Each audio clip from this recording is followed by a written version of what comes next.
Bismillah, alhamdulillah, wassalatu wassalamu ala rasulillah Muhammad bin Abdillah wa ala alihi wa ashabihi wa mawala.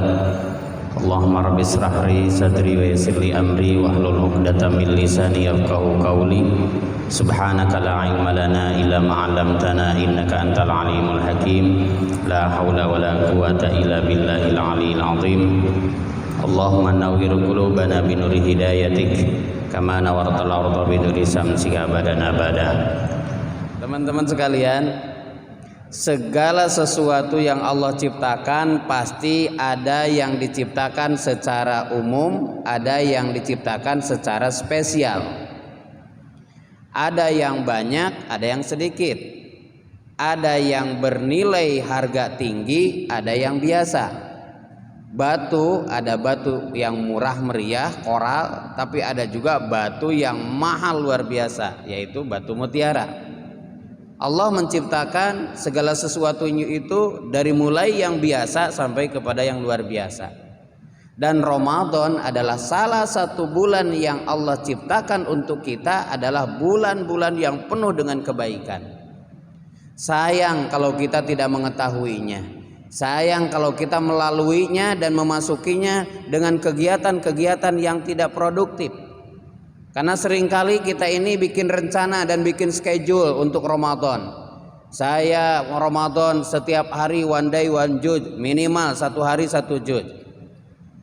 Sehari satu buku yang akan saya baca. Sehari satu kali saya akan mengunjungi masjid untuk taklim dan sebagainya. Aplikasi di lapangannya, bobo main handphone, bobo main handphone. Nah, itu aplikasinya. Maka harus ada kekuatan dari sekarang nih. Karena apa? Karena banyak sekali keutamaan-keutamaan. Orang-orang terdahulu menyiapkan Ramadan ini sebagai bulan afirmasi kehidupan kita.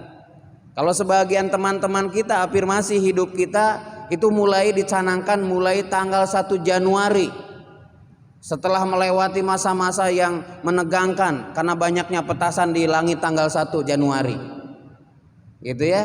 Nah, kita afirmasinya itu adalah di bulan Ramadan.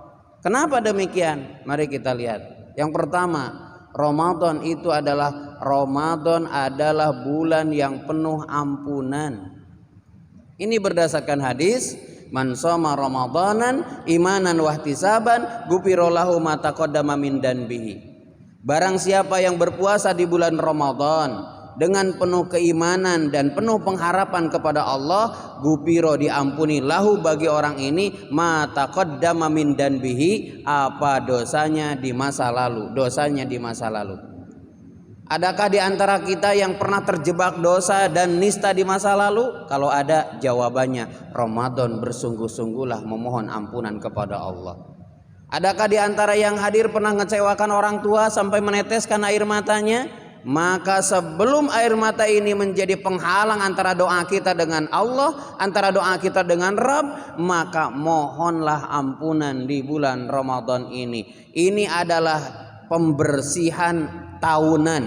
Karena dosa itu ada yang diampuni harian, bulanan, tahunan. Nah, tahunan inilah berkesempatan 30 hari yang akan kita lewati, jangan sampai tersia-siakan. Apakah artinya kita memiliki harta yang melimpah kalau kita menyia-nyiakan harta itu? Emas itu berharga di tangan orang yang mengerti harganya, tapi ketika berada di tangan seekor monyet, maka emas tidak akan dihargai. Monyet lebih menghargai hanya sekedar pisang beberapa saja dibanding dengan emas. Jadi artinya apa? Semakin kita mengetahui, meyakini, memahami, mengimani, maka semakin mempersiapkan diri. Kenapa?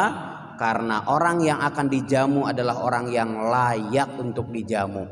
Kondangan aja kalau kita pakai seragam, pakai batik, pakai sepatu, rapi, menggunakan minyak wangi, lalu lewat ke hadapan yang sedang resepsi itu, langsung kita disambut di tamu penyambutan. Lalu kita diperintahkan untuk menulis di buku tamu, di daftar tamu kita, lalu kita dipersilahkan untuk langsung menikmati jamuan. Itu kalau kita sudah mempersiapkan diri.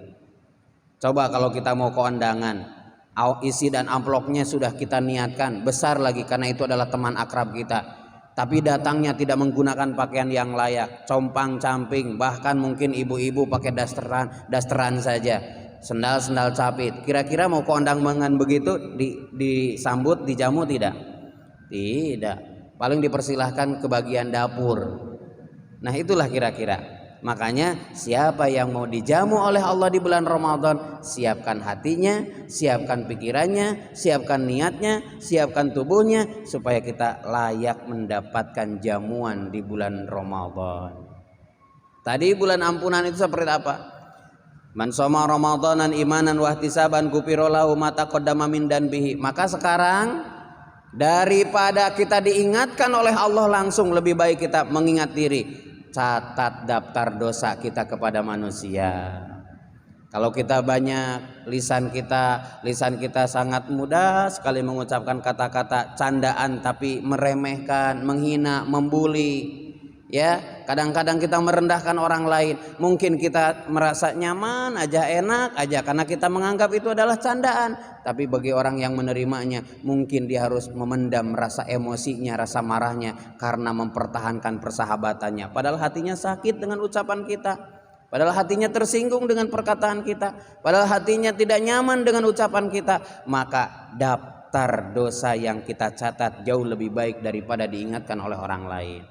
Saya termasuk orang yang suka ngomong ceplas-ceplos, enggak.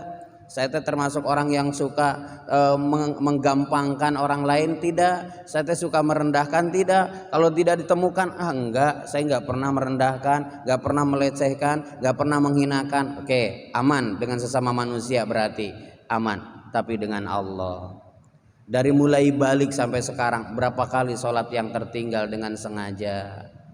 Waktu kita awal-awal mengerti tentang balik itu, belum mengerti tentang menjaga sholat. Berapa rakaat yang kita tinggalkan karena di perjalanan, karena sedang kegiatan, karena sedang aktivitas, karena sedang kesibukan. Ini juga penghalang antara diri kita dengan ridhonya Allah. Jangan-jangan doa kita ditutupin dulu buat dosa kita di masa lalu yang banyak sholatnya bolong-bolong. Bukan tidak dikabul, tapi Allah menunda karena banyak bolong-bolong sholat kita. Kenapa Allah menutup itu kepada sholat yang kita tinggalkan? Karena Allah senantiasa menurunkan rizki kepada kita, menjaga kita, melayani kita. Sementara satu kali saja sholat kita kadang-kadang susahnya minta ampun. Allah itu tidak pernah berhenti menurunkan rizki kepada kita.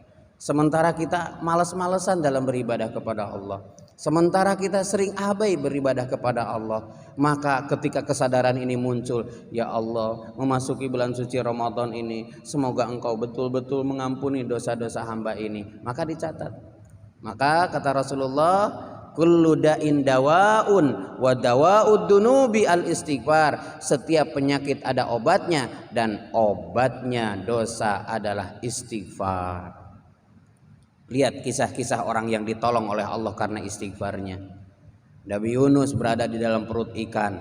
Dia berada di dalamnya begitu lama. Dia justru mendapatkan ampunan dan pertolongan dari Allah dengan istighfarnya. La ilaha illa anta subhanaka inni kuntu minadh dhalimin. Makanya para ulama menyebutkan doa ini adalah doa agar terlepas dari himpitan kesulitan. Seperti himpitan dan masalah yang menimpa kepada Nabi Yunus berada di dalam perut ikan, di dalam lautan yang dalam keadaan gelap gulita dan tidak berdaya. Maka beliau mengatakan doanya, la ilaha illa anta subhanaka inni kuntu minadh dhalimin. Kisahnya diangkat oleh Allah dalam surat Al-Anbiya.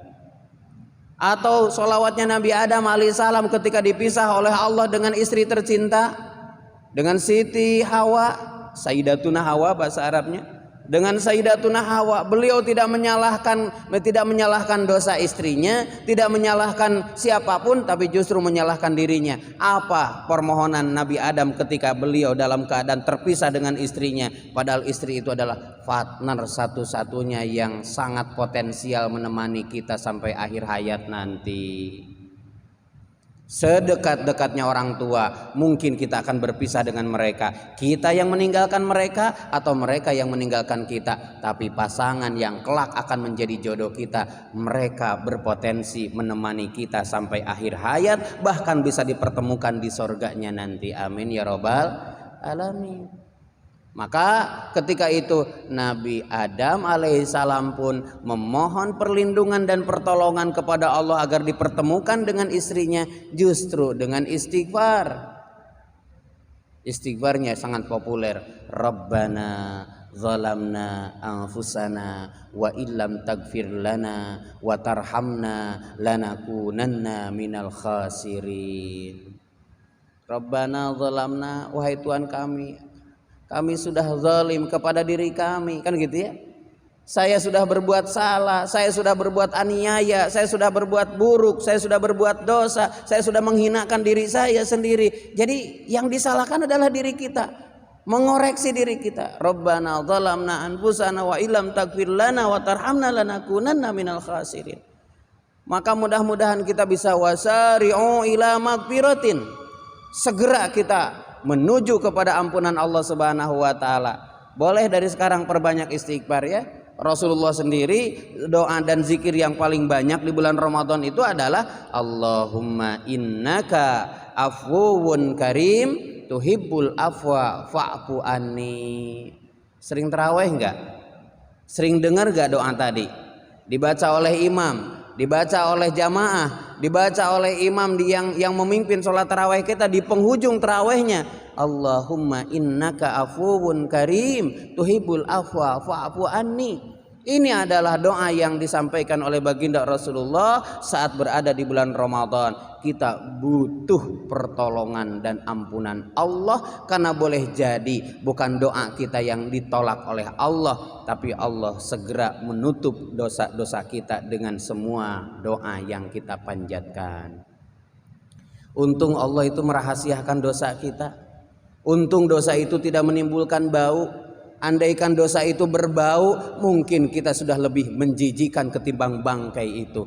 Tapi Allah dengan Maha Rahman, dengan Maha Rahimnya menutup aib kita, menutup dosa kita, menutup kekurangan kita. Jangankan orang jauh, orang dekat saja tidak tahu dosa kita. Jangankan orang yang tidak kenal, orang yang kenal saja tidak mengetahui dosa kita. Itu adalah berkat Rahman dan Rahimnya Allah, kasih sayang Allah. Allah tidak segera mengazab orang yang berdosa, maka Allah juga tidak bersegera mengkabul doa-doa kita. Jadi sama saja. Allah menunda azab bagi kita, Allah menunda doa bagi kita, itu adalah anugerah terbaik dan terbesar dari Allah untuk kita. Kenapa? Karena Allah memberikan waktu jeda agar kita bisa menghapus dosa itu melalui serangkaian ibadah dan taubatan nasuha kita.